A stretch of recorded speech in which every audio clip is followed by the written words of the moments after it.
पाहता, बरोबर? पण तुमच्या शरीरामध्ये व्हिटॅमिन डी आहे का?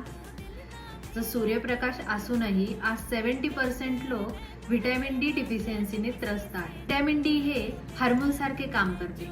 आपल्या शरीरातील 200 जीन्सवर ते प्रभाव टाकते.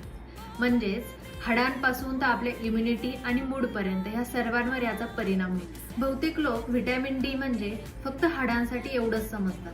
परंतु व्हिटॅमिन डी जर कमी झाले तर आपले स्नायू कमकुवत होतात, मनाची चिडचिड होते, सारखा थकवा जाणवतो आणि आपली इम्युनिटी पॉवर कमी होते आणि त्यामुळे आपल्याला आजारही पटकन होतात. सूर्य असूनही कमतरता का? कारण आपण सकाळी सकाळी उन्हात जात नाही, बाहेर पडायचं असलं की लगेच सनस्क्रीन लावतो, घरात बसून राहतो आणि आपली स्किन डायरेक्टली सूर्याशी संपर्कात येत नाही. सूर्य आहे परंतु तो आपल्या शरीरासाठी वापरला जात नाही. जेव्हा सूर्यकिरण आपल्या त्वचेवर पडतात तेव्हा D3 तयार होते, जे लिव्हर आणि किडनीमध्ये प्रोसेस होऊन आपल्या संपूर्ण शरीराला योग्य पद्धतीने वापरल्या जाते. आहारातून व्हिटॅमिन डी मिळते का? तर खरं सांगायचं तर आहारातून आपल्याला जेवढं आवश्यक आहे तेवढं व्हिटॅमिन डी मिळणं कठीण आहे. तरी आपण आपल्या आहारात अंड्यामधलं पिवळं बलक, मशरूम, मासे आणि फोर्टिफाईड दूध ऍड करू शकतो. तुमचं शरीर सारखं संकेत देतं. उठायला गेलं तरी कंबर दुखते, पाठ दुखते, जास्त चाललं की लगेच पाय दुखतात, थकवा जाणवतो.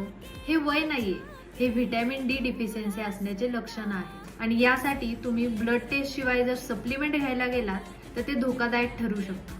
कारण व्हिटॅमिन डी हे जास्त झालं तर ते शरीरामध्ये आपल्या साठून राहतं आणि डायरेक्टली हृदय आणि किडनीवर परिणाम करू शकतं.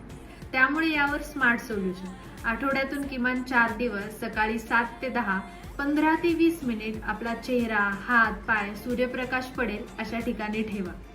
साधं आणि सोपं औषध, फुकट आणि नैसर्गिक. गोळ्या घेण्याआधी सूर्याशी मैत्री करा, कारण व्हिटॅमिन डी हे औषध नाहीये, आपल्या शरीरासाठी ते एक नैसर्गिक इंधन आहे.